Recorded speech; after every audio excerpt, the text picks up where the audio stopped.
Ok, gente, é um prazer, privilégio estar com vocês. Eu gostaria de olhar com vocês a questão da vida ministerial, mas primeiro contextualizar isso dentro do mundo em que nós vivemos, né? Nós trabalhamos ali agora há pouco a questão da pós-modernidade. Eu queria fazer um levantamento breve, uma síntese rápida, basicamente da Renascença para cá, para chegarmos aonde estamos, para depois examinar um texto com vocês, as bases de um ministério dentro deste mundo, né, com tantas confusões e com tantas ideias, muitas vezes conflitantes, que nós estamos tendo hoje. Eu não vou ler o texto agora, porque a hora que eu for expor o texto, eu leio o texto. Então, só queria que vocês pudessem olhar comigo um pouquinho daquilo que nós entendemos que veio desembocar na pós-modernidade. Eu queria começar com a Renascença. Vocês sabem que a Renascença foi um movimento cultural surgido no norte da Itália, séculos 14 e 15. E a Renascença tem uma importância fundamental. Por quê? Porque até a Renascença, a igreja dominava o mundo. Todo o saber, todo o pensar, todo o refletir estava nas mãos da igreja. E a Renascença mexeu com essa estrutura, pelo menos em 5 áreas importantíssimas. A primeira área que a Renascença mexeu foi a área da economia. Por quê? Porque surge na Europa uma nova classe social chamada de burguesia. Sobretudo com a descoberta de novas frentes de economia, a descoberta da América, a descoberta do Brasil, a Rota das Índias.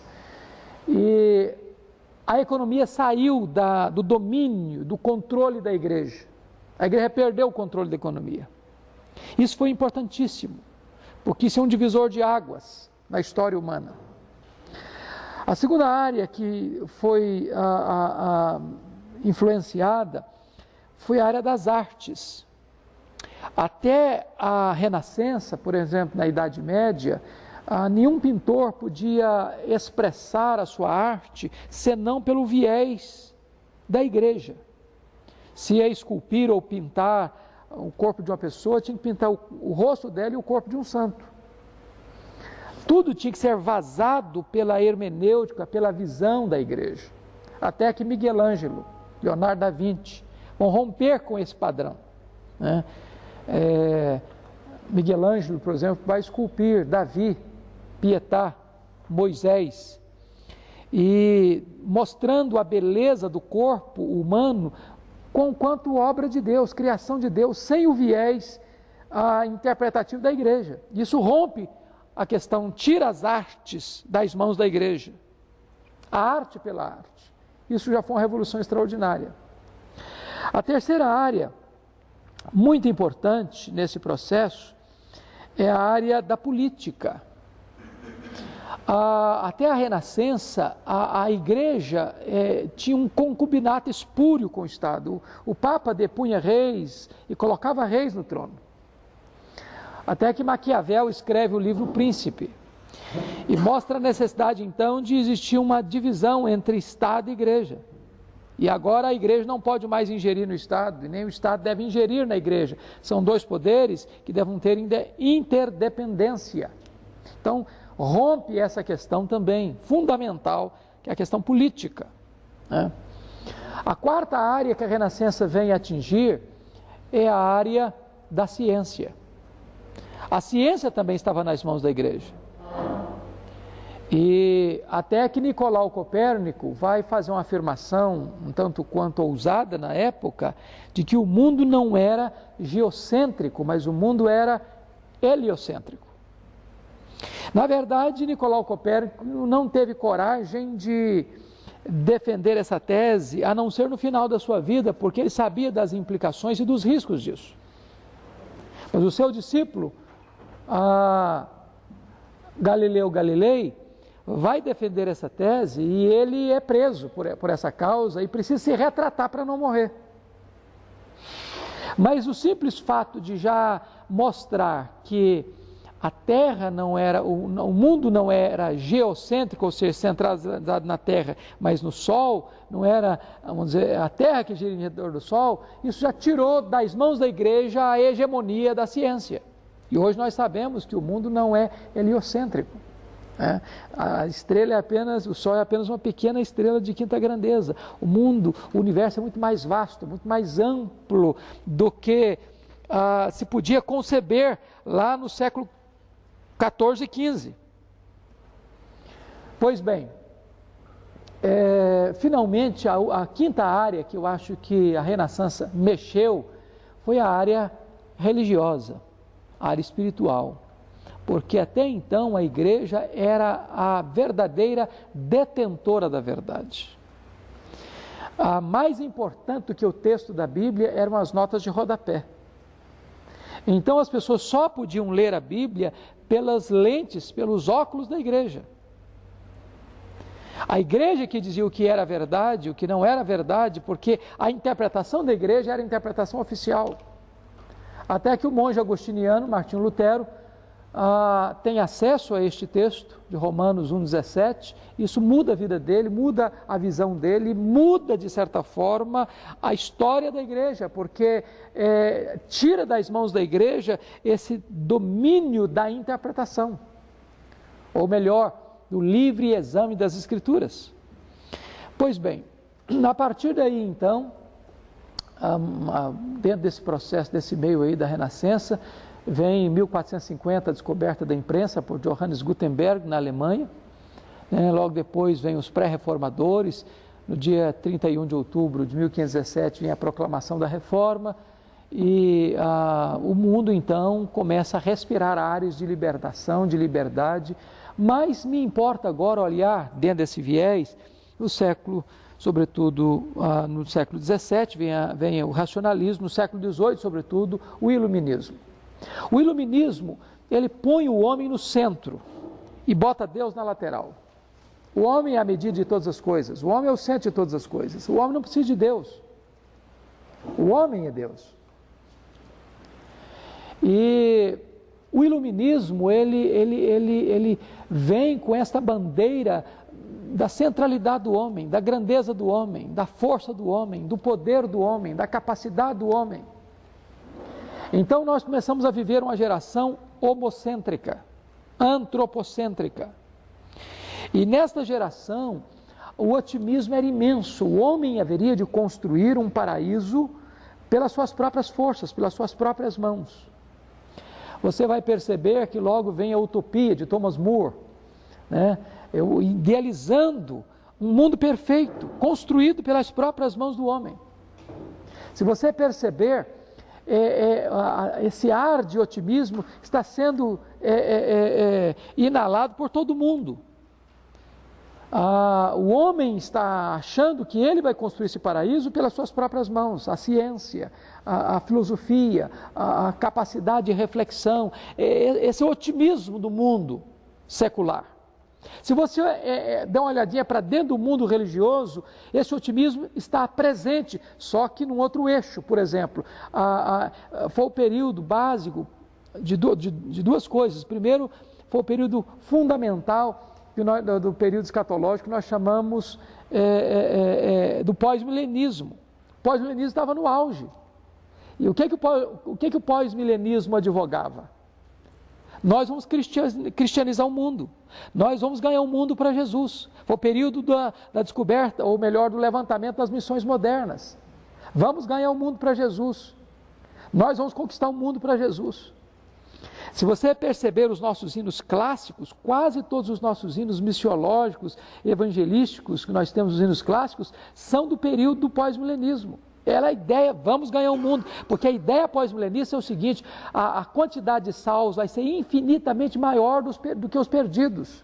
Loren Bittner, que é um dos maiores representantes do pós-milenismo, ele acha que a diferença entre salvos e perdidos vai ser a mesma coisa dos que estão na cadeia hoje e dos que estão livres. Então o mundo vai ser cristianizado e vai se cumprir Hebreus, Abacuque capítulo 2:4, então a terra se encherá do conhecimento do Senhor como as águas cobrem o mar. Era esse otimismo que estava dominando. Nesse mesmo período, Levantam-se alguns grupos religiosos dentro dessa mesma linha ufanista. Vem aí o adventismo do sétimo dia. O que é adventismo? Advento, segunda vinda, marcar a segunda vinda de Jesus. Ele virá e tem a data certa para ele vir. E ele não veio a primeira vez, marcar a segunda, não veio, marcar a terceira vez, não veio. Não, nós não erramos quanto à data, nós erramos quanto ao local. Ele veio, só que entrou no santuário celeste. Vem um outro movimento, os santos dos últimos dias. Os mormons, nós somos a última geração. Jesus está voltando, vai voltar e nós somos essa geração. Se você olhar, em 1906, na rua Azusa, lá em Los Angeles, explode o grande movimento pentecostal. A última chuva serôdia, uma explosão mundial de crescimento como nunca tinha se visto na história da igreja. 1910, uma conferência na Europa, onde se estabelece critérios de que naquela década iria se cristianizar o mundo, era a efervescência do avivamento, da obra missionária. Enquanto o mundo secular está dizendo, nós vamos construir um paraíso na terra pelo humanismo, pela ciência, pelas artes, pela filosofia, pelo saber humano, e dentro da igreja nós vamos construir o paraíso quando Jesus voltar, quando ele estabelecer o seu reino, e este ânimo efervescente está dominando a humanidade inteira. É dessa maneira que nós entramos pelos portais do século XX. Só que este ufanismo teve que baixar a bola. 1914, quando explode a Primeira Guerra Mundial. Uma carnificina, pela primeira vez se usa ciência para matar. Metralhadora, fuzil, gás de mostarda. 30 milhões de pessoas mortas. De certa forma, a Primeira Guerra Mundial refutou as teses de Augusto Comte, pai do positivismo, porque Augusto Comte estava dizendo o seguinte, que o que precisávamos para que a humanidade fosse perfeita, estabelecêssemos uma espécie de um paraíso na Terra, era educação. O que falta é educação.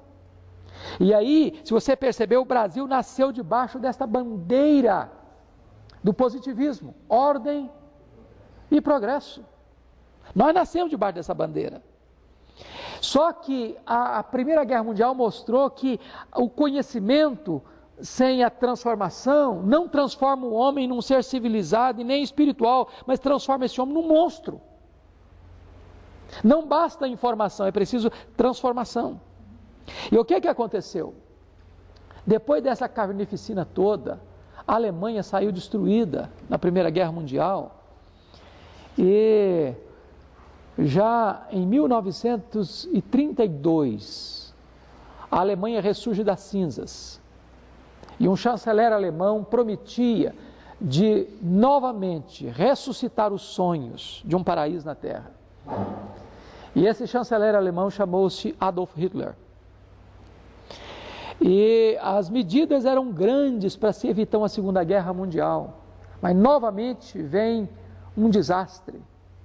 1939, a Alemanha invade a Polônia e tem início a Segunda Guerra Mundial.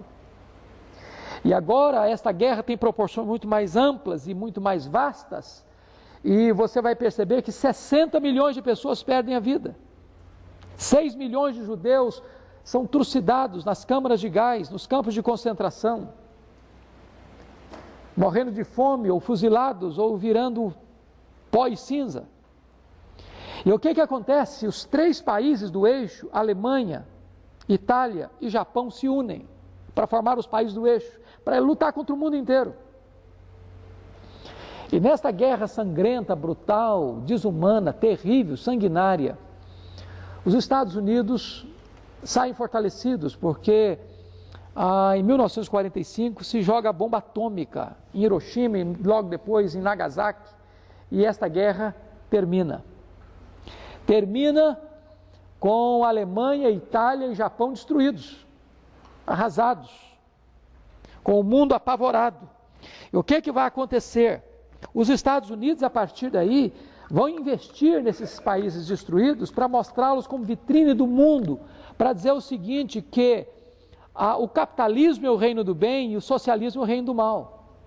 Porque já em 1917, o Império Russo dominava a questão do comunismo, levantou-se e você percebe que em pouco mais de 50 anos, o comunismo dominou 1/3 do planeta.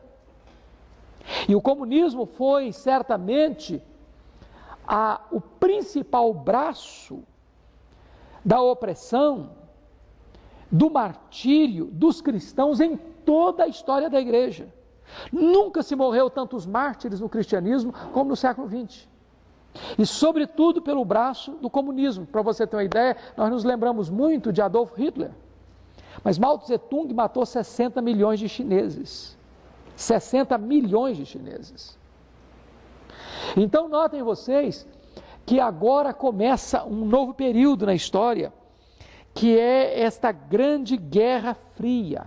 De um lado o capitalismo, liderado pelos Estados Unidos, do outro lado o socialismo, liderado pela União Soviética. E esta guerra, chamada depois Guerra nas Estrelas, é uma guerra maluca. E de certa forma a União Soviética entrou nessa jogada, e você deve se lembrar, como nós líamos livros de escatologia, e quase todos eles pelo viés do dispensacionalismo, Hal Lindsey, Wim Malgo mais recentemente, e onde se calculava quanto de poder bélico cada país desse possuía. E era o temor muito grande. Até que nós entramos numa década de 50, chamado Gold Years, os anos de ouro. A riqueza. É a primeira vez que os adolescentes vão ter moto. É a época onde as pessoas estão tendo geladeira, tendo a radiola em casa. É a época em que as famílias estão tão encantadas com os bens de consumo que as mulheres estão saindo também de casa para trabalhar. A coisa encheu os olhos. E aqui começa um período interessantíssimo. Nós conversamos agora há pouco de manhã lá.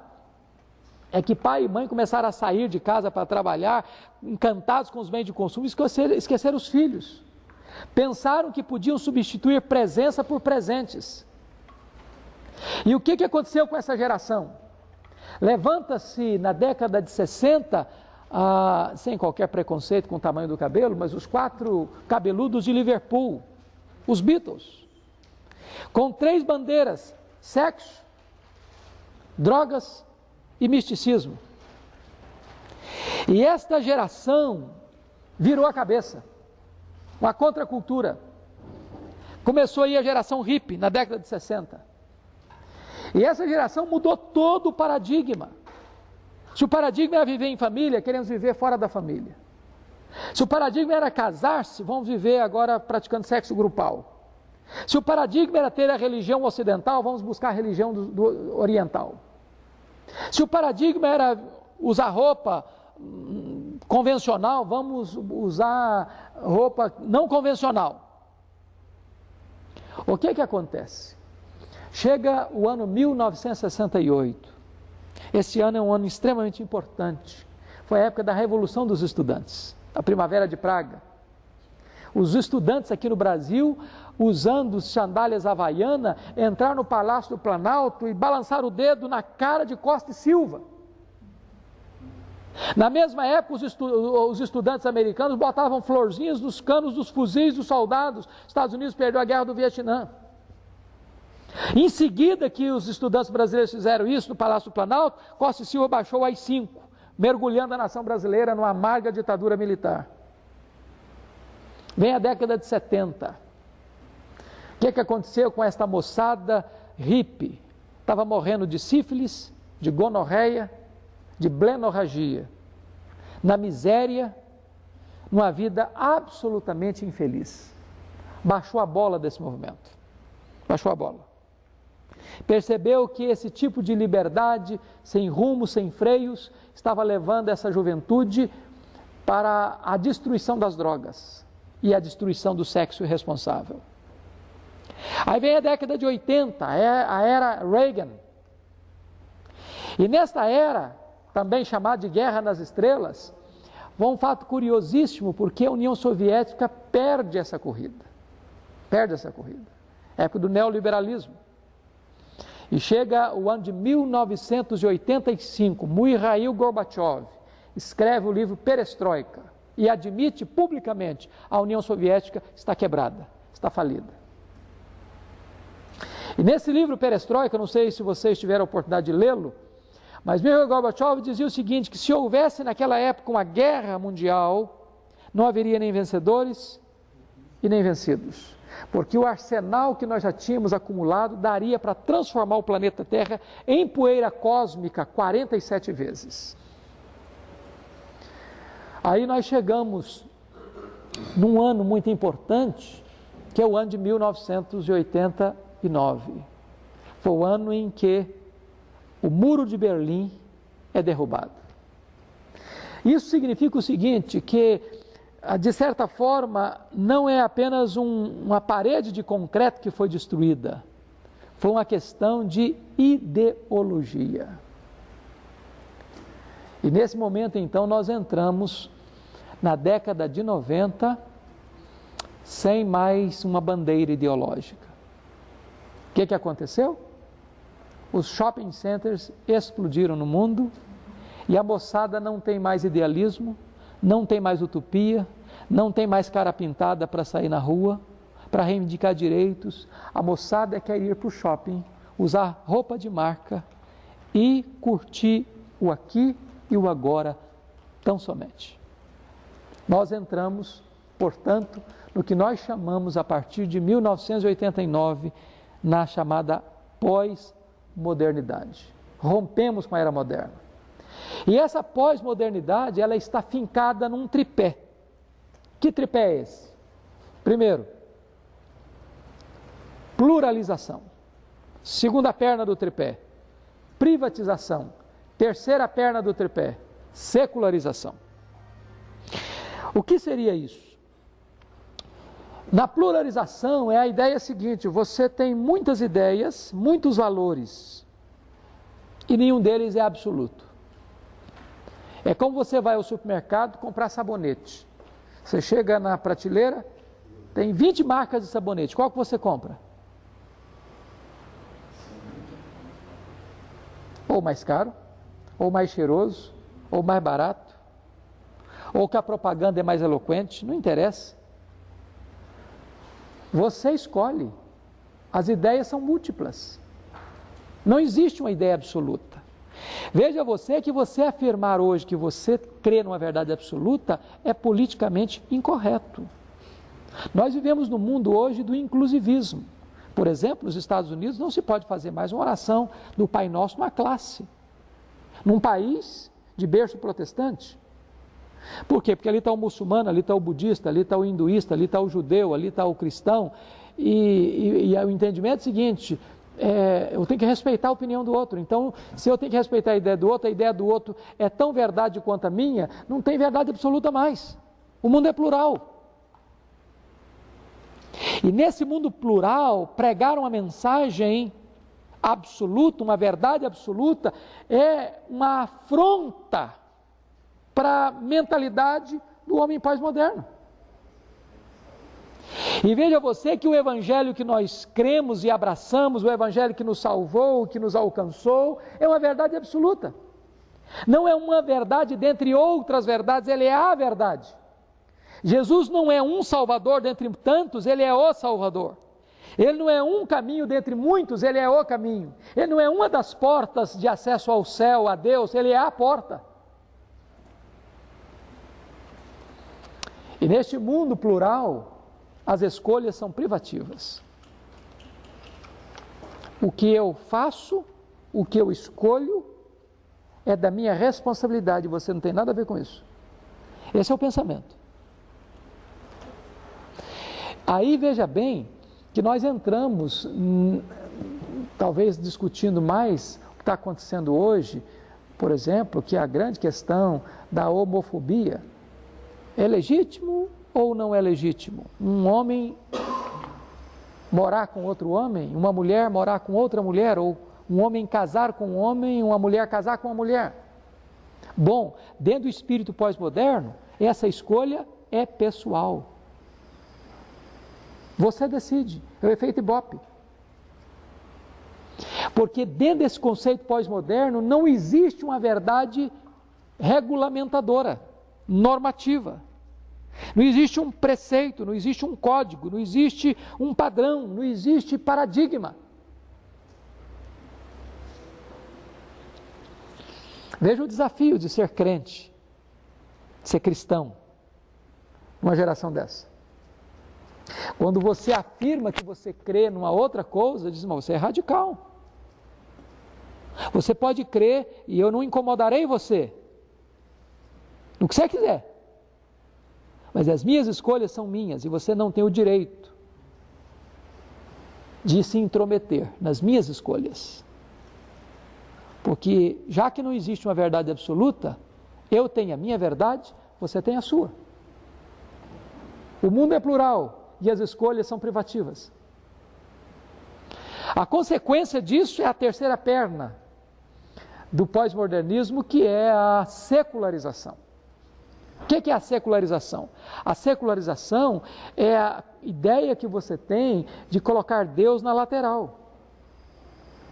Olha, Deus não cabe dentro da minha vida, da urdidura da minha luta, do aqui e do agora. Talvez Deus fique muito bem colocado dentro de um templo, numa celebração de culto.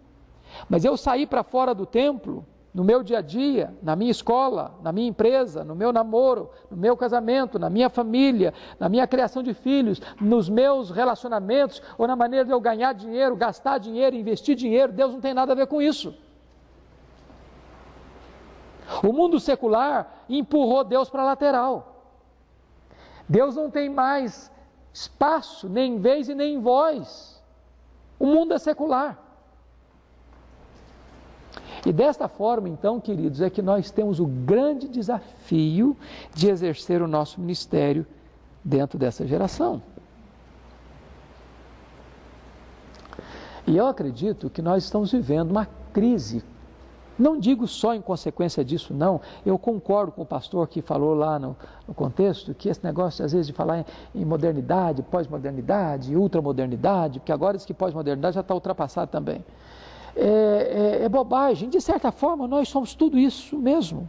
Nós somos um ser retrógrado, nós somos um ser super avançado, nós somos um ser... Tudo isso está dentro de nós. O problema nosso é que existe um DNA complicado.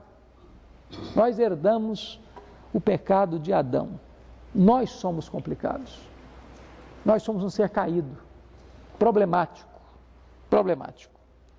Agora, eu queria hoje, antes de entrar no texto, trabalhar com você o aspecto de que... Posso ficar aqui, encostado aqui? Esse troço aguenta, né? De que é isso aqui? Aguenta. Não pode cair, né? Está proibido cair.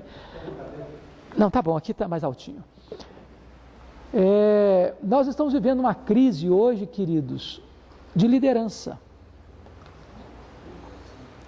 Haja vista, por exemplo, o Congresso Nacional. Está uma vergonha. Quem assistiu os debates dessa semana no Congresso Nacional parece porta de botequim ou porta de cadeia. E não no Congresso Nacional. Se você perceber, a crise de integridade não está apenas no mundo político, porque na verdade, na pesquisa feita há menos de um mês, a classe mais desacreditada do país é a classe política. Terceira classe mais desacreditada é a polícia. E a terceira classe mais desacreditada são os pastores. Hoje você falar que você é um pastor, não abre porta para você, fecha a porta. Se você for hoje em alguns lugares, eu tenho vários colegas que já me contaram isso, vão fazer um financiamento de um carro, senta lá na mesa, faz tudo bonitinho, direitinho, olha que mostra, não, sou pastor, não, desconversa tudo. Não dá. Desfaz o negócio. Eu tenho ido periodicamente ao Canadá. Curiosamente, nos últimos 3 anos, todas as vezes que as pessoas me perguntam quem é você, o que é que você faz, eu digo, eu sou pastor e estou aqui para pregar o Evangelho em igreja e tal. Mas eles não querem nem conversar mais comigo, já me mandam para uma sala especial, para uma conversa mais detalhada.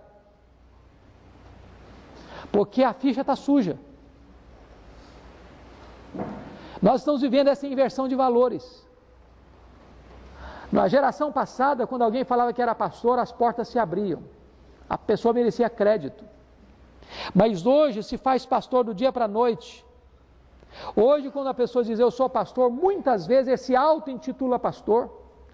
Ele funda a sua própria igreja, que na verdade não passa de uma pequena empresa familiar, onde ele vai realizar aquele trabalho como uma fonte de lucro para ele, para a família dele, onde ele vai transformar aquela igreja numa empresa familiar, vai transformar o púlpito num balcão, vai transformar o evangelho adulterado, que ele adultera o evangelho, num produto de péssima qualidade, e esses crentes em consumidores. Daí, verdadeiramente, a credibilidade está em baixa. E você ser hoje um ministro do Evangelho, um pastor, pregador do Evangelho, mantendo integridade, você é hoje um artigo em extinção nessa geração pós-moderna. Pois bem, eu vejo aqui algumas crises instaladas nesse processo. E eu gostaria de apontar algumas delas. A primeira crise que eu vejo é que tem muitos pastores que não têm senso nenhum de chamado e de vocação realizando o ministério. Gente que não escutou um chamado, escutou uma buzina, de um som incerto. Gente que entrou para o ministério com a motivação errada. Gente que não tem noção do que é ser ministro do Evangelho. E gente que não respeita o que é o Evangelho. Gente que ama o lucro, mas não ama as vidas, nem honra ao Senhor Jesus. Então esse é um problema seríssimo, seríssimo. Há um livro que possivelmente os pastores que estão aqui já leram com certeza. John Jowett, o pregador, sua vida e sua obra. Se você não leu esse livro, vale a pena ler. John Jowett diz nesse livro o seguinte, que muitas pessoas pensam que vocação é o seguinte: ele tenta vestibular para medicina e não consegue passar. Aí tenta para engenharia, também não entra na faculdade. Aí ele tenta vestibular para direito, também não passa. Aí ele tem uma grande ideia. Ah, descobri, Deus me chamou para o ministério. Aí vai ser pastor. Aí John Jowett diz, isso não é vocação.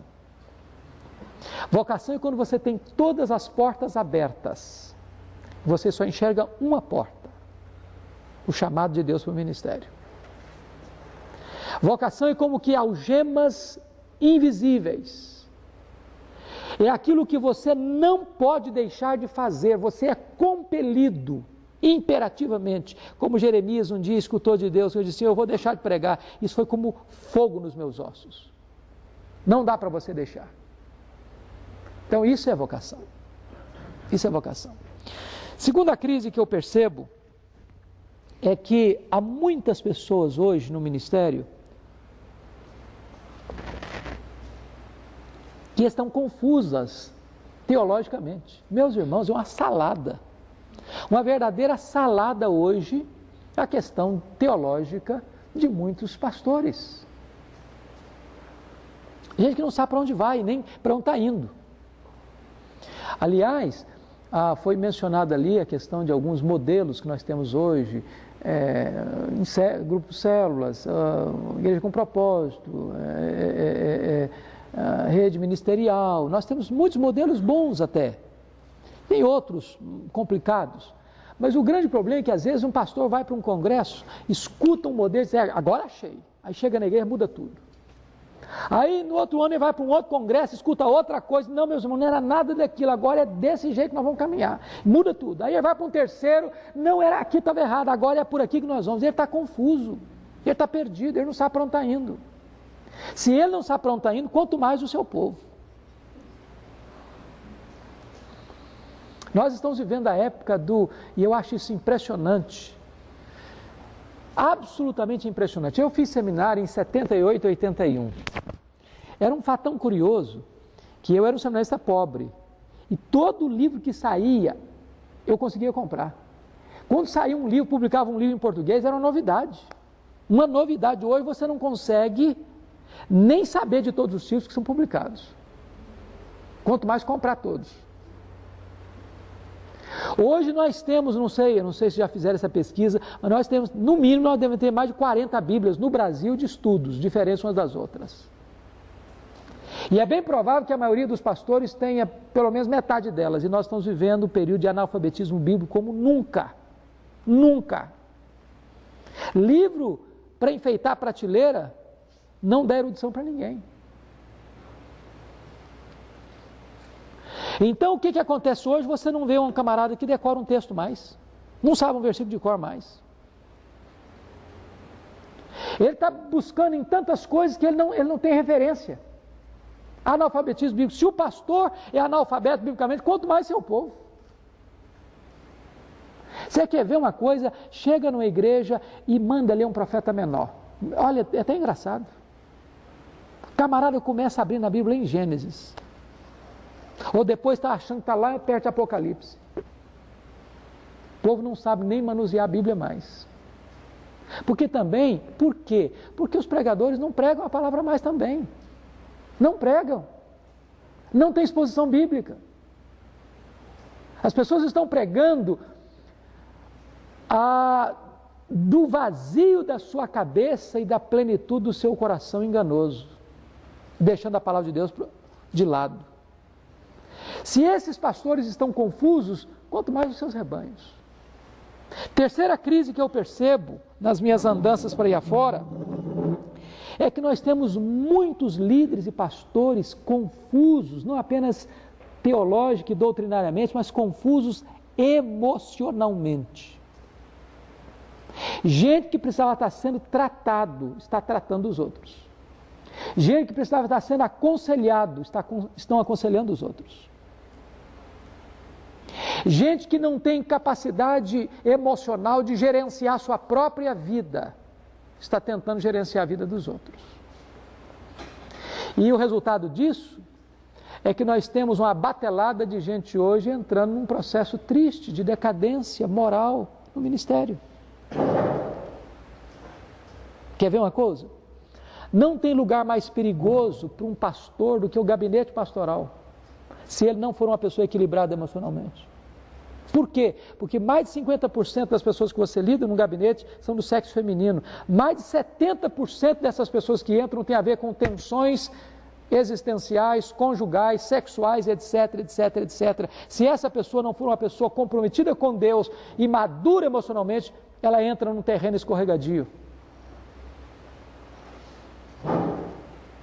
Outra crise que eu percebo nessas caminhadas, nós temos muitos pastores, desculpem eu falar isso aqui, mas preguiçosos no ministério. Gente que não sua camisa. Gente que você liga para ele 9 horas da manhã e já responde com a voz amarrotada.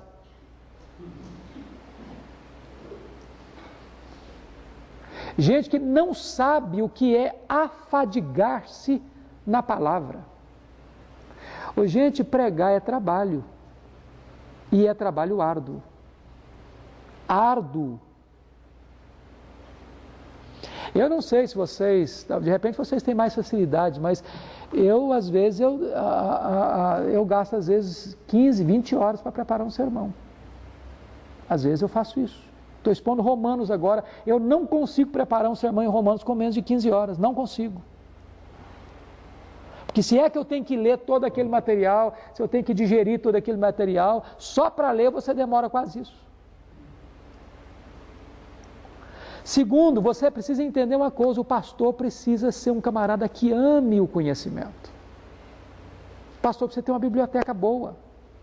Eu tenho hora que eu fico assim, em crise existencial, quando eu chego no gabinete de um colega e vejo lá uma meia dúzia de livros amarelos, empoeirados. Eu tenho duas conclusões só. Ou esse camarada é um fenômeno, ou ele está, desculpa a expressão que eu vou falar que o pastor conhece, ou ele está picando fumo. Não tem jeito. Não tem jeito. Então notem vocês que tem muita gente hoje que não sua camisa. Não sua camisa. Ele não estuda, ele não visita, ele não aconselha, ele joga tempo fora. Essa é uma crise que eu vejo. Seríssima, seríssima. E hoje, o que acontece? Às vezes há piadas quanto a isso. Como há poucos dias, um coleguinha disse que na escola, no primeiro dia de aula, tinha que cada pessoa falar de onde era, como é que era a família, o que o pai fazia, o que a mãe fazia. Aí levantou um menino na escola e falou: seu pai? Meu pai é pastor. Falei: ele trabalha também ou é só pastor? Para muita gente, ser pastor não é trabalhar. Não é trabalhar. Muito bem. Deixa eu fechar essa questão aqui. Para mim, uma das crises graves que a gente vê hoje é que há muitos pastores e líderes em pecado no ministério. Quando eu estou falando em pecado, estou dizendo que não pratica o pecado, porque a Bíblia diz que aquele que não comete pecado se faz mentiroso. Estou falando de viver em prática de pecado. Não tem nada mais perigoso para a vida espiritual do que acostumar-se com o sagrado. As pessoas mais insensíveis não são aquelas que menos sabem, são aquelas que mais sabem, mas o conhecimento já anestesiou a consciência.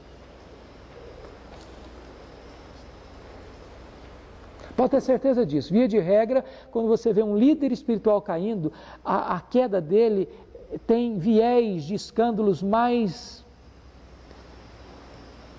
pervertidos do que aqueles que já são pervertidos por natureza. Eu nunca me esqueço de, certa feita, indo pregar numa das nossas grandes cidades. O pastor iria me levar para a casa dele, já estava tudo combinado antes, mas quando eu cheguei, ele me levou para um hotel, e quando chegou no hotel, começou a conversar comigo, falando de um problema que eu tinha tido no começo, de envolvimento com uma jovem da igreja, depois de casado, e como aquilo foi doloroso, e como aquilo machucou a esposa, e como aquilo machucou a igreja, mas como a igreja havia perdoado, etc. E eu estou pensando que ele está me contando apenas aquela história, e daqui a pouco ele diz: mas eu estou apaixonado de novo. Por um adolescente da igreja. E eu gastei com esse cidadão 2 horas conversando, orando, aconselhando. Lá pelas tantas, depois de 2 horas de conversa, o cara desatou a chorar. E eu, na minha inocência e imaturidade, pensei que ele estivesse chorando de quebrantamento. Depois que ele enxugou as lágrimas, ele disse: mas o meu amor por essa menina é lindo.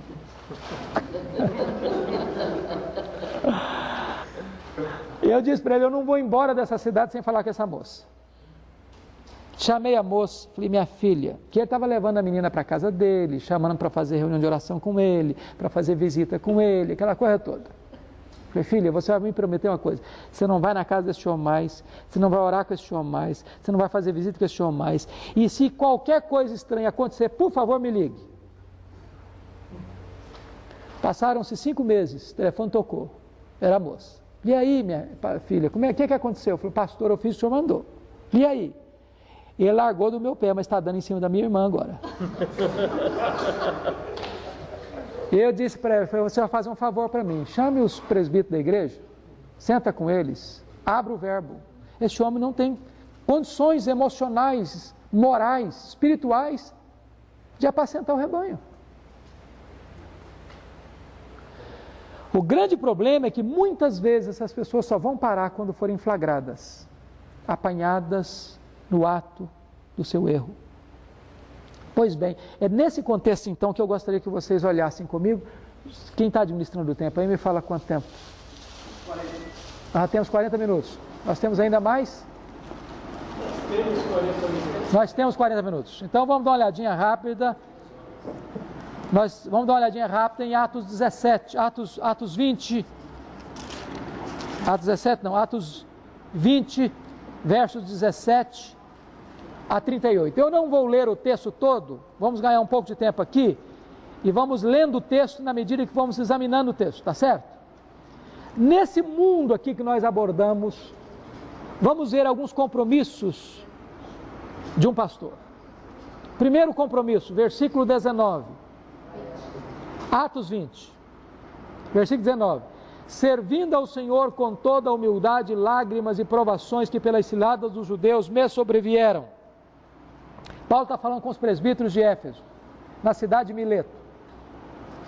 Primeiro compromisso que um líder precisa ter é com Deus. O líder precisa saber a quem ele está servindo. Porque às vezes a gente pode confundir, sabia? Você pode estar servindo a denominação, você pode estar servindo a igreja local, você pode estar servindo a um grupo da igreja, você pode estar servindo aos interesses de alguém influente da igreja, ou você pode estar servindo aos seus próprios interesses. Paulo diz: estou servindo a Deus. E quem serve a Deus não tem medo dos homens.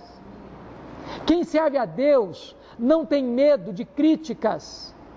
Quem serve a Deus não está buscando aplausos. Quem serve a Deus não depende de elogios. Quem serve a Deus está fazendo a obra com integridade, a despeito das lutas e oposições. Agora note que Paulo diz: com toda humildade e lágrimas, pela provação. E ele vai mencionar outro fato aí: pelas ciladas dos judeus que me sobrevieram. Ou seja, muitas vezes o fato de você estar servindo a Deus é que vai gerar provação, lágrima e até cilada. Obrigado, filho. Assim eu não preciso concorrer com ar. Note você esse ponto. Às vezes, quando você pensa que está tudo bem, ou o ministério está uma bênção porque está tudo calmo demais, nem sempre calmaria é sinônimo da bênção de Deus, não. Quando eu olho para a vida de Paulo, não teve ninguém que teve vida mais turbulenta do que ele. Ninguém. Então, o importante você definir na sua vida pastoral, de liderança, é o seguinte: a quem você está servindo? Qual é o seu propósito? Qual é a sua bandeira? Para que você está fazendo o que está fazendo? Qual é a motivação? Isso é muito importante. A gente às vezes está trabalhando demais, perdendo a razão de ser num ativismo maluco e nem sabe por que está fazendo o que está fazendo. Segundo compromisso de um pastor é consigo mesmo. Olha versículo 18. E quando se encontraram com ele, disse-lhes: vós bem sabeis como foi que me conduzi entre vós em todo o tempo, desde o primeiro dia em que entrei na Ásia. Parte A do versículo 28. Atendei por vós. Gente, Paulo me ensina uma coisa importantíssima aqui. O líder precisa ter uma vida irrepreensível. A vida do líder é a vida da sua liderança. Paulo diz: vocês sabem como é que eu me conduzi desde o primeiro dia. Não tem nada escondido na minha vida, não tem nada debaixo do tapete, não tem nada nublado, não tem nada escuro, não tem gaveta secreta na minha vida, não tem área nebulosa no meu caráter. O que Paulo está dizendo é que um líder não pode, vou usar uma palavra do vocabulário do dia a dia, rabo preso. Não pode. Ele não pode ser refém. Ele precisa ser livre para pregar a palavra com ousadia, doa quem doer. Ele não está atendendo a interesses de grupos ou de pessoas, ele está a serviço de Deus. E aí no versículo 28, Paulo diz assim: atendei por vós. Ou seja, antes de você pastorear a igreja, você precisa pastorear você mesmo. Por quê? Para você não incorrer nos mesmos erros que você denuncia. Para você não ser inconsistente. Aliás, John Shaw dizia o seguinte, que se a vida do líder é a vida da sua liderança, os pecados do líder são os mestres do pecado. E Richard Baxter dizia o seguinte, que os pecados do líder são mais graves, são mais hipócritas e são mais danosos do que os pecados dos outros. Por quê? São mais graves porque o líder peca contra maior conhecimento. São mais hipócritas porque o líder denuncia o pecado em público e às vezes o pratica em secreto. E são mais danosos porque quando o líder cai, mais gente é prejudicada. Então é preciso pastorear você mesmo, cuidar de você mesmo. A sua vida é o seu maior patrimônio. Você tem a profundidade do ministério que tem a profundidade da sua vida. Por isso, cuida da tua piedade, diz alguém, e Deus cuidará da tua reputação. Terceiro compromisso que um líder precisa ter é com a palavra de Deus. Veja você nos versos 20 a 27 que Paulo vai tratar exatamente disso. Quando chega no verso 20, Paulo diz assim: jamais deixando de vos anunciar coisa alguma proveitosa e de vô-la ensinar publicamente também de casa em casa. Chama a atenção sua nesse ponto aqui. Paulo era um pregador, Paulo era um evangelista, Paulo era um teólogo, Paulo era um missionário, Paulo era um apologeta. Mas Paulo pregava para auditórios grandes, publicamente, Paulo pregava para auditórios pequenos, de casa em casa. Hoje tem muita gente que não prega mais para pequenos grupos. Recentemente eu convidei um cidadão para pregar na igreja e não consegui, na verdade, falar com ele, porque estava blindado por uma série de burocracia. Mas a secretária me disse: nosso pregador não prega mais na igreja, só em grandes concentrações. Eu falei: legal. Esse cara é mais importante que Jesus do que o apóstolo Paulo. Porque Jesus e o apóstolo Paulo pregavam para uma pessoa só. Pregavam para um grupo. Pregavam numa reunião familiar. Então, irmãos, é muito perigoso a pessoa achar que ele é alguma coisa. A vaidade destrói o ministério. Você não é nada, eu não sou nada, nós somos vasos de barro. Se Deus tirar a mão dele sobre nós, olha, vira barro só, e mais nada. Qual a lição que a gente precisa aprender com isso? Você precisa pregar num grupo familiar com o mesmo entusiasmo que você prega numa cruzada. Se a sua igreja ou se a sua congregação tem 30 membros, 20 membros, 15 membros, prepare o seu sermão como se você estivesse preparando a maior e importante conferência da sua vida. E não pense você que se o seu povo for da periferia, ou for um povo que não tem muito conhecimento do ponto de vista do conhecimento formal, que ele não vai saber se você preparou ou não preparou o sermão.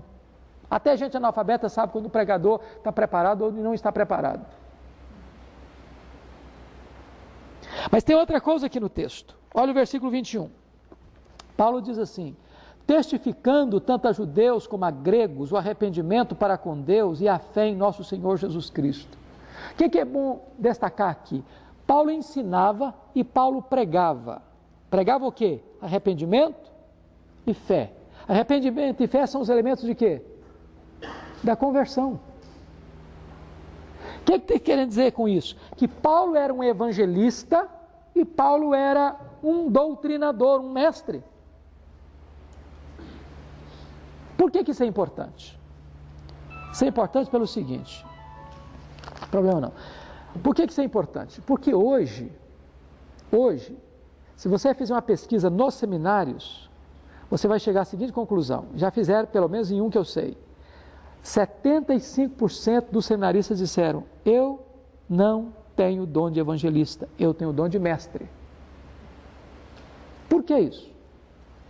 Porque, penso eu, nós estamos cometendo um gravíssimo erro na educação teológica no nosso país. Qual erro que eu entendo que nós estamos cometendo? É que nós estamos hoje tendo professores de seminários que são acadêmicos. São gente da academia, mas não são gente da prática pastoral. Antigamente, um professor de seminário, ele era pastor e professor. E um professor reproduz um aluno à sua imagem, à sua semelhança. Hoje, sabe qual é o sonho de um seminarista? Não é sair do seminário, plantar uma igreja ou pastorear uma igreja. O sonho de um seminarista hoje é sair do seminário e fazer um mestrado. E depois que ele faz um mestrado, sabe qual é o sonho dele? É fazer um doutorado. E depois que faz um doutorado, sabe qual é o sonho dele? É vir para um seminário dar aula para formar pastor. Ele não é pastor, ele não sabe ser pastor, ele nunca plantou uma congregação e ele vai ensinar missões urbanas. Então o que vai acontecer? Nós vamos formar gente que vai ser PhD em sentar numa cadeira e olhar para a tela de um computador e ver tudo que tem lá. Mas não vamos ser capazes de sair porta fora do templo e entrar numa casa para falar de Jesus tete a tete com o cara. Aí, é claro, eu não tenho dom de evangelista. Tenho dom de mestre.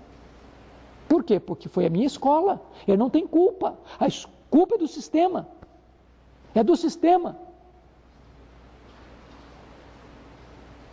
Eu penso que se nós não revermos isso, nós vamos estar trazendo consequências gravíssimas para as futuras gerações.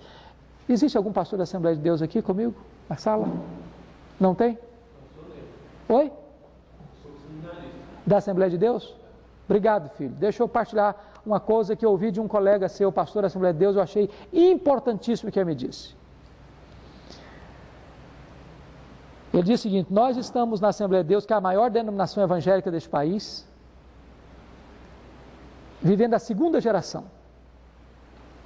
A geração dos pastores que estão buscando conhecimento sério, profundo, mas mantendo o fervor, a piedade. Esse é o ideal. Ele diz: o nosso grande medo, quanto à Assembleia de Deus nessa nação, é de que nós entremos para uma terceira fase, onde os nossos pastores vão buscar conhecimento e perder o fervor. Eu conheço doutores, PhD, matando igreja. E você deve conhecer também. Ou seja, apenas o conhecimento, gente, não é suficiente para plantar uma igreja, para nutrir uma igreja, para pastorear uma igreja. E eu não estou dizendo que nós estamos estudando muito, não. Eu acho que nós estamos estudando pouco. E de forma nenhuma eu sou contra o conhecimento, não. Eu acho que nós devemos estudar mais. Agora, conhecimento sem piedade não é a solução para a igreja. Nós precisamos manter o binômio ortodoxia e piedade, conhecimento e experiência, teologia e vida, luz na cabeça e fogo no coração. Há até um ditado que nós criamos para nos dar um certo alívio de consciência. Por exemplo, pastor não gera ovelha, ovelha gera ovelha. Quem já escutou isso? Todo mundo. Todo mundo já escutou isso. Será que isso é verdade? Pastor não gera ovelha? O que está por trás dessa frase? Que pastor não é um evangelista. Pastor é apenas um mestre. Mas eu quero dizer para você que pastor gera ovelha sim. Que pastor é evangelista sim. Paulo diz para Timóteo: cumpre cabalmente o teu ministério de evangelista. Você tem que pregar arrependimento e fé é pregação de conversão. E você tem que ser mestre. E eu não estou dizendo que Deus, dentre aqueles a quem Ele prepara para o ministério, chame alguns, especialmente com o dom de evangelista, mas todo pastor tem que ser um evangelista, sem deixar de ser um mestre. Vamos ao quarto compromisso aí. Compromisso com o ministério, versículo 24. Porém, nada considero a vida preciosa para mim mesmo, conquanto que eu complete a minha carreira e o ministério que é recebido do Senhor Jesus, para testemunhar o evangelho da graça de Deus. Eu vou pular bem rápido, só vou citar os pontos que eu quero enfatizar aqui. Paulo está falando de três coisas aqui. Primeiro, ele está falando de vocação. O ministério que é recebido do Senhor Jesus.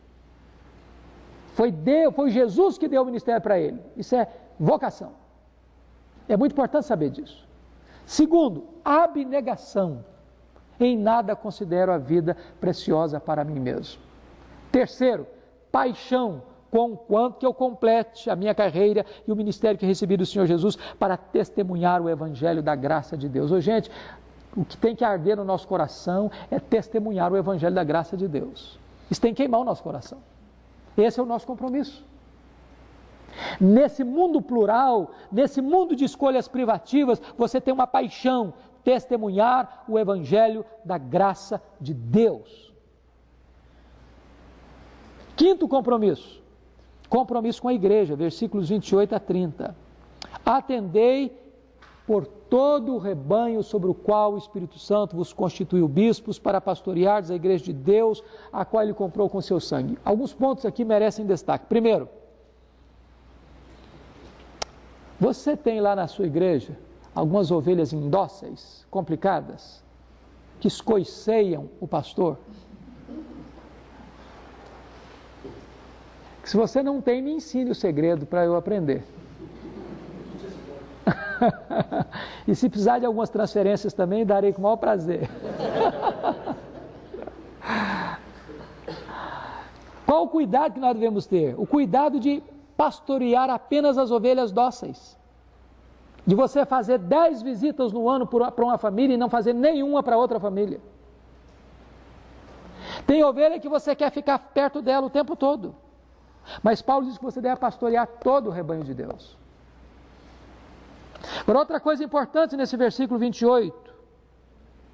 Se você não entender isso, foi o Espírito Santo quem constituiu a você como bispo desse rebanho. Note você que ele vai usar a palavra presbítero, bispo e pastor como termos correspondentes. Versículo 17 eu chamo você de presbítero, no versículo 28 eu chamo você de bispo, e no versículo 28 ele vai usar o verbo pastorear.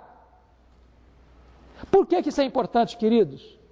Porque você e eu já estamos cansados de ver gente fazendo política de bastidor para ficar na igreja. Ou você tem consciência de que foi o Espírito Santo quem botou você ali, ou então arruma as malas e vai para frente. Brigar para ficar na igreja, fazer política de bastidor para ficar na igreja, isso não glorifica a Deus. E note você que essa igreja não é sua. Jesus nunca passou uma procuração para você, dando a você o direito de posse da igreja. A igreja é dele. A igreja é de Deus. Por isso não tem dono de igreja. Esse negócio de dono de igreja é pecado. A igreja só tem um dono. Esse é Jesus. E essa igreja é tão importante para Deus que ele a comprou com o sangue do seu próprio Filho. Agora notem no versículo 29 e 30 que Paulo diz que esse pastor agora, ele tem um trabalho, é pastorear a igreja, e pastorear a igreja implica em vigiar. Duas coisas, olha comigo o verso 29. Eu sei que depois da minha partida entre vós penetrarão lobos vorazes, que não pouparão o rebanho. Se entre vós penetrarão lobos vorazes, eu pergunto, os lobos estão aonde? Dentro ou fora? Preste atenção, se é dentro mesmo. Se os lobos vão penetrar no meio do rebanho, onde estão os lobos? Fora. Querendo entrar. Procurando uma porta para entrar, uma brecha para entrar. O que são os lobos? Ou quem são os lobos? Os falsos mestres, com suas falsas doutrinas. Gente, hoje tem muitas ideias malucas por aí. Malucas.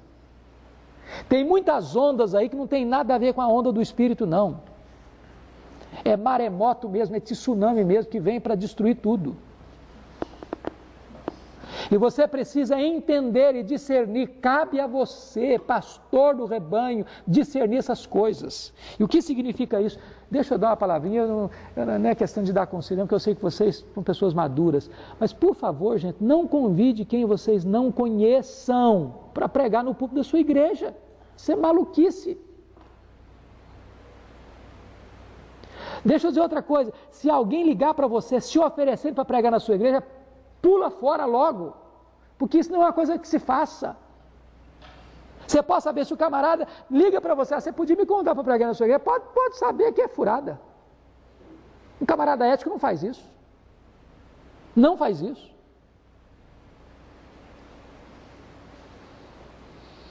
Há algum tempo eu estava pregando na igreja, lá na nossa igreja, em Vitória, e entrou uma senhora muito bem vestida, muito bem trajada, ladeada por algumas pessoas, sentou-se no terceiro banco e fez com que o diácono me entregasse um bilhetinho. E no bilhetinho estava escrito assim, olha, o Espírito Santo me mandou aqui hoje E eu tenho uma mensagem de Deus para essa igreja, eu gostaria que o senhor me desse a palavra. Aí eu amarrotei o bilhetinho, botei no bolso, continuei meu sermão, impetrei a bênção, fui para a porta da igreja cumprimentar o povo. A mulher quase me bateu. Ela botou o dedo no meu nariz e disse: o senhor impediu que o Espírito Santo falasse à igreja hoje. E eu disse para ela: o Espírito Santo falou, a senhora que não ouviu, porque eu preguei a palavra de Deus aqui hoje. E pela sua petulância, eu não darei a palavra à senhora. Não sei quem é a senhora, não sei de onde a senhora vem, não sei no que a senhora crê, não sei que tipo de compromisso a senhora tem, e pela sua atitude eu não darei mesmo. Essa mulher fez um estrago em algumas igrejas na cidade de Vitória. Gente, a gente não tem que achar que todo mundo que fala que vem em nome de Deus, é em nome de Deus, não. Você tem que provar os espíritos se eles procedem de Deus. Tem muito lobo vestido de ovelha querendo entrar no meio do rebanho.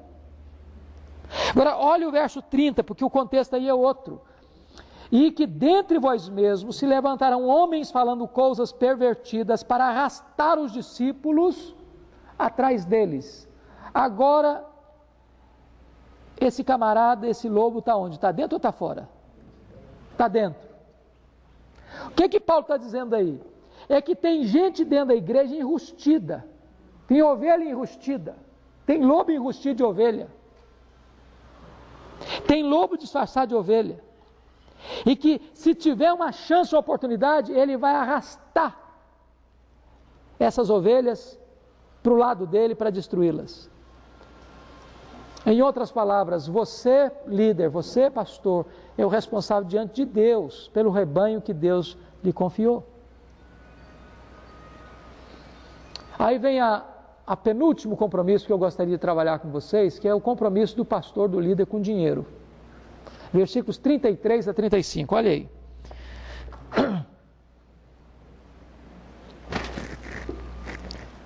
De ninguém cobicei prata ou ouro, nem vestes.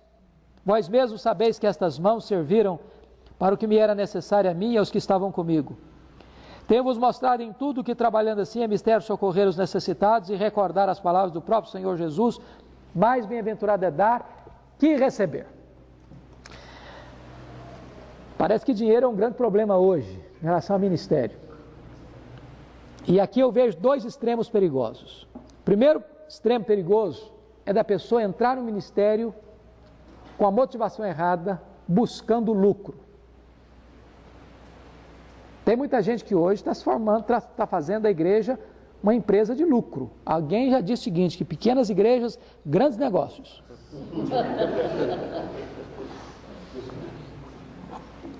E tem muito pastor que o dinheiro entra, ninguém fica sabendo quanto entrou, ele não dá conta para ninguém, não presta conta a ninguém, ele é o dono. E já diz também, falou: olha, aqui se o camarada não tiver de acordo com a minha visão, a porta da rua é a porta da serventia. Ou seja, ninguém vem me incomodar aqui, ninguém vem me questionar aqui, eu sou a verdade absoluta aqui. Esta prática não é a prática bíblica. Então ninguém deve entrar no ministério visando dinheiro. Ô, gente, você não deve aceitar um pastorado por causa do salário. Eu não estou dizendo que você não mereça um salário bom, digno. Mas eu estou dizendo que eu estou cansado de ver isso, e você também. Uma pessoa chega na igreja hoje, diz: meus irmãos, graças a Deus eu estou aqui, estou muito feliz da vida, porque Deus me mandou para cá, foi da vontade de Deus que eu estivesse aqui. No mês seguinte, o camarada recebe uma proposta, como se fosse um jogador de futebol, que recebe uma proposta melhor e larga o time. Fala: meus irmãos, o Espírito Santo de Deus está mostrando que eu tenho que ir para outro lugar. Espírito Santo, coisa nenhuma, é o dinheiro. Eu não posso me esquecer de dois fatos que aconteceram comigo. Um dia eu estava pregando numa igreja, uma das maiores igrejas da nossa denominação, eu não vou falar o nome, nem a cidade, mas o conselho daquela igreja estava em fase de buscar pastores. Acabado o culto, o conselho reuniu-se comigo e disse: pastor, nós queremos saber quanto o senhor ganha, nós podemos pagar o dobro para o senhor. O senhor vem? Eu disse: não venho, não venho. Se Deus me der a chance de um dia ser pastor dessa igreja, será um privilégio, mas com essa motivação eu não venho. Porque no dia que eu for pastor, por causa do salário, eu tenho que repensar meu ministério. Quando eu terminei meu curso de doutorado em ministério lá nos Estados Unidos, eu recebi um convite para pregar, para ser pastor de uma igreja lá, que o salário seria 5 vezes mais do que eu ganhava, do que eu ganho. E alguém diz, você é maluco não aceitar uma proposta dessa, cara? Fica 5 anos aqui, você resolve a sua vida financeira, depois você volta. Diz, mas isso não é ministério. Eu não estou numa bandeira de quanto ganho mais. E eu não estou dizendo que eu não vou precisar de um salário melhor, que isso não é importante para mim, que eu tenho filhos para cuidar, etc. Não estou falando disso, não. Eu estou falando que o dinheiro não pode ser a sua motivação.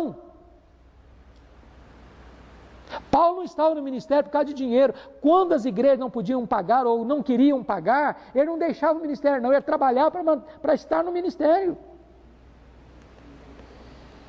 Qual é o segundo problema desse texto? Paulo está combatendo primeiro a motivação errada do pastor que quer ser pastor por causa de dinheiro. O segundo problema que Paulo está combatendo aqui, penso eu, é a usura de algumas igrejas que não pagam os seus pastores um salário digno. Tem gente que olha esse texto, está vendo aqui, pastor tem que trabalhar. Pastor não tem que receber salário. Paulo trabalhou com as suas próprias mãos. Só que nesse texto Paulo não está falando de salário pastoral, não. Se você quer saber o que Paulo fala de salário pastoral, você tem que ir para 1 Coríntios capítulo 9, lá ele fala do assunto, e lá ele diz que o pastor tem que receber bem, ele tem que ser digno do seu salário. Aliás, Paulo fala uma coisa muito séria, eu queria que você lesse comigo, porque para mim esse é um dos textos mais fortes de Paulo, sobre a igreja de Corinto.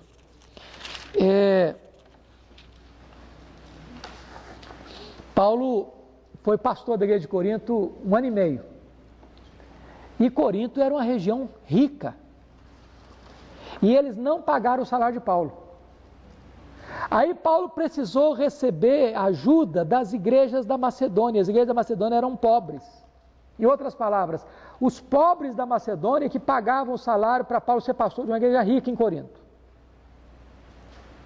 Aí Paulo depois vai falar com eles, vai argumentar com aqueles irmãos, mostrando, não, irmãos, vai chamar a atenção seriamente daqueles irmãos. E aí, sabe o que aconteceu? Paulo vai dizer o seguinte no capítulo 12, versículo 13, da 2 aos Coríntios.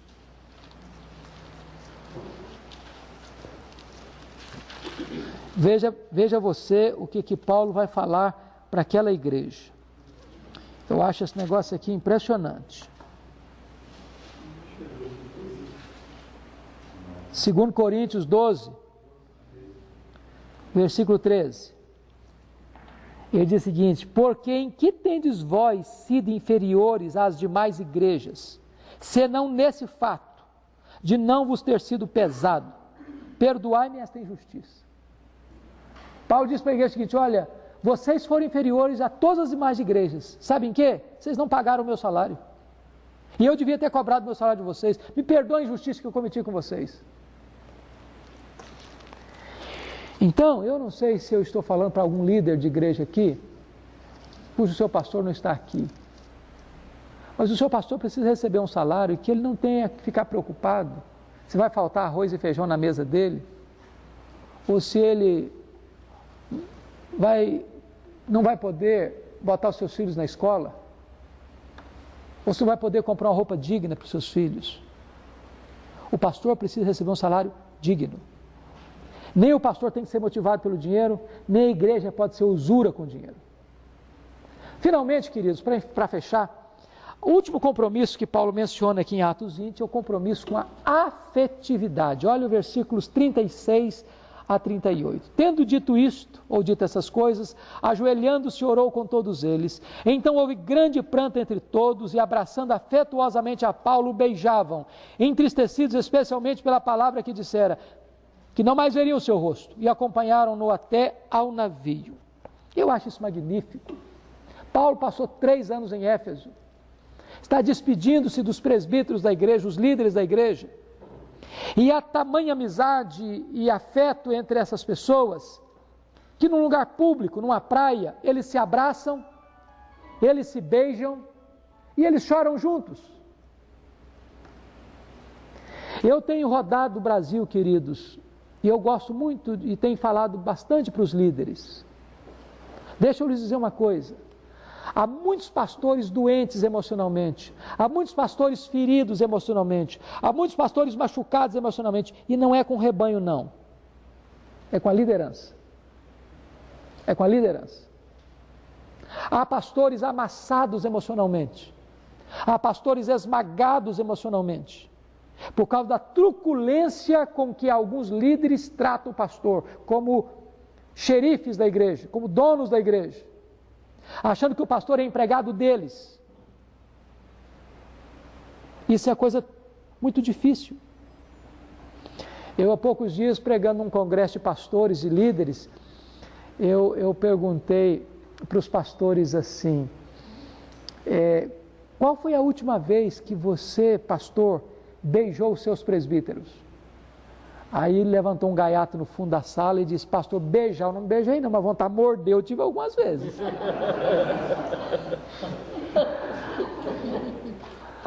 Está faltando essa união, gente.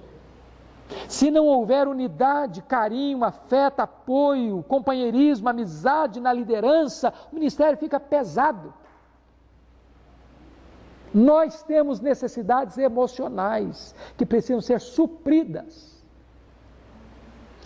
Eu não posso esquecer, recentemente, uma senhora, eu tenho o hábito ainda, a nossa igreja não é tão grande, eu tenho o hábito de ir para a porta da igreja, cumprimentar as pessoas e abraçar as pessoas. E essa irmã, depois que eu a abracei, chorando, disse, pastor, eu valorizo muito o seu abraço, porque é o único abraço que eu recebo na semana. As pessoas são carentes de afeição. Há poucos dias eu liguei para uma irmã da igreja, me ligou, dizendo o seguinte, pastor, eu estou indo para outra igreja mais próximo da minha casa, está muito difícil eu ir, está um pouco longe, eu tenho medo de ir sozinha, tal, e tal, e tal, e tal. E aí eu disse para ela o telefone, falei, filha, só tem um problema, seu passe é muito caro, e nós não abrimos mão de você. Você é tão importante para a nossa igreja que nós não podemos abrir mão da sua vida. Essa mulher desatou a chorar do outro lado da linha. Falei, pastor, eu na verdade não queria ir para outra igreja não, eu precisava ouvir isso do senhor hoje. Na verdade as pessoas têm carências. E ser pastor, gente, é gostar de ovelha, gostar de cheiro de ovelha. Eu há poucos dias soube de um cidadão, desses pregadores estrela do Brasil aí, que ele disse em público, eu não gosto de gente. Eu gosto da massa, eu gosto da multidão, mas de gente eu não gosto. O cara chega 5 minutos depois que o culto começou e vai embora 10 minutos antes do culto terminar. Ele não tolera que ninguém encoste nele, que ninguém dê a mão para ele, que ninguém o abrace, que ninguém o amarrote.